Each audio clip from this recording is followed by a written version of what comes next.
सोलापुरामध्ये दूषित पाण्यामुळे 2 शाळकरी मुलींचा मृत्यू झाल्याची घटना घडलेली आहे आणि त्यानंतर एकीची देखील प्रकृती आता गंभीर आहे। दूषित पाण्यामुळे मुलींचा मृत्यू झाल्याचा आरोप नातेवाईकांनी केलेला आहे। मोदी परिसरातील बाबू जगजीवन राम झोपडपट्टीतील ही धक्कादायक घटना आहे। घटनास्थळी भाजपचे आमदार देवेंद्र कोठे तसेच महापालिकेचे अतिरिक्त आयुक्त रवी पवार यांनी देखील भेट दिली।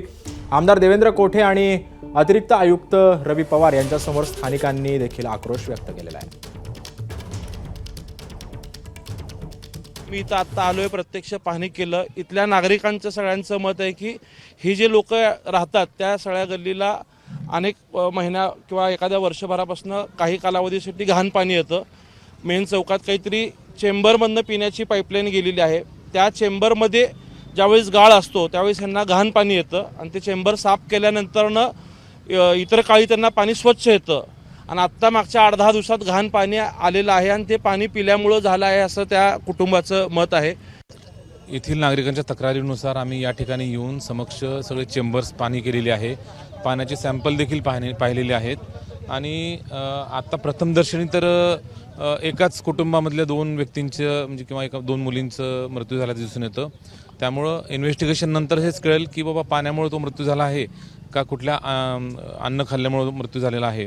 तर त्या बाबतीमध्ये आमच्या सगळ्या टीम येऊन या ठिकाणी इन्व्हेस्टिगेट करतील। तत्पूर्वी आम्ही आमच्या डिपार्टमेंट सर्व आरोग्य डिपार्टमेंट असेल, पाणी पुरवठा डिपार्टमेंट असेल आणि ड्रेनेज डिपार्टमेंट असेल या सर्वांना या ठिकाणी येऊन पाहणी करून जर चेंबरमधून हे कॉन्टॅमिनेशन होत असेल तर ते तत्काळ दूर करण्यासाठी तशा सूचना दिलेल्या आहेत। दरम्यान खासदार प्रणिती शिंदेंनी सुद्धा या घटनास्थळाची जाऊन माहिती घेतली। त्यांनी काय प्रतिक्रिया दिली आहे पाहूयात। अतिशय गंभीर असा विषय आता सोलापुरात चालू झाला आहे। इकडे जगजीवन राम झोपडपट्टीमध्ये एक मुलगी त्या ठिकाणी 14 वर्षाची मुलगी मृत्युमुखी पावली आहे। सोलापुरात काही दिवसापासून घाण पाणी येत आहे। तुम्हाला आठवतंय की 15 वर्षापूर्वी कॉलेरा झालेला कारण का पाईपलाईन कुजलेल्या।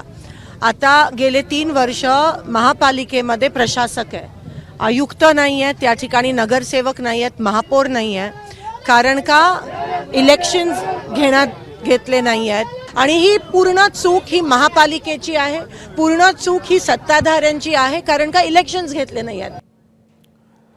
दरम्यान सोलापुरातील जगजीवन राम झोपडपट्टीमध्ये महापालिकेकडून टँकरनं पाणी पुरवठा केला जात होता। 2 मुलींच्या मृत्यूनंतर खबरदारी म्हणून नळाद्वारे आलेलं पाणी फेकून टँकरचं पाणी घेण्याच्या सूचना त्यांना देण्यात आल्या होत्या। त्यानुसार नागरिक टँकरद्वारे आलेलं पाणी भरतायत, मात्र टँकरद्वारे आलेलं पाणी देखील दूषित असल्याचा आरोप नागरिकांनी केलेला आहे आणि याचाच आढावा घेतला आमचे प्रतिनिधी आफताब शेख यांनी। सोलापुरातल्या जगजीवन राम झोपडपट्टी येथे 2 शाळकरी मुलींचा मृत्यू झाला आणि एक मुलगी गंभीर अवस्थेमध्ये आहे। या मुलींचा मृत्यू जो आहे तो दूषित पाण्यामुळे झाल्याचा आरोप जे आहे ते इथल्या स्थानिक नागरिकांनी केला आणि त्यानंतर महानगरपालिका प्रशासन जे आता खळबळून जागं झालेलं आहे आणि 2 शाळकरी मुलींचा मृत्यू जो आहे तो या घटनेमध्ये झाल्याचा आरोप देखील त्यांनी केला आहे। ममता अशोक मेत्रे आणि झिया महादेव मेत्रे या 2 शाळकरी मुलींचा मृत्यू झाला आहे, तर जयश्री महादेव मेत्रे ही मुलगी गंभीर स्वरूपात आता शासकीय रुग्णालयामध्ये उपचार घेतेय।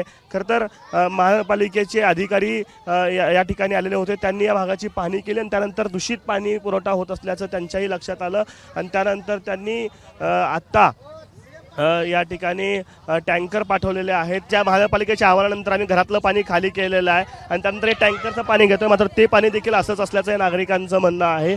अर्थात महानगरपालिकेनं आता जलशुद्धीकरण केंद्रातून हे सगळं पाणी पाठवलेलं आहे आणि त्यानंतर नागरिक जे आहेत इथं पाणी भरताना आपल्याला पाहायला मिळत आहे। जगजीवन राम झोपडपट्टीमध्ये जसं मी म्हणालो की गेल्या अनेक महिन्यांपासून दूषित पाणी पुरवठा होत होता आणि त्यानंतर महानगरपालिकेनं या 2 मुलींच्या मृत्यूनंतर खरं तर पाण्याची टँकर जे आहे ते इथल्या नागरिकांसाठी पाठवलेले आपल्याला पाहायला मिळते। कॅमेरा पर्सन युक्तागदीसह आफताब शेख, एबीपी माझा, सोलापूर।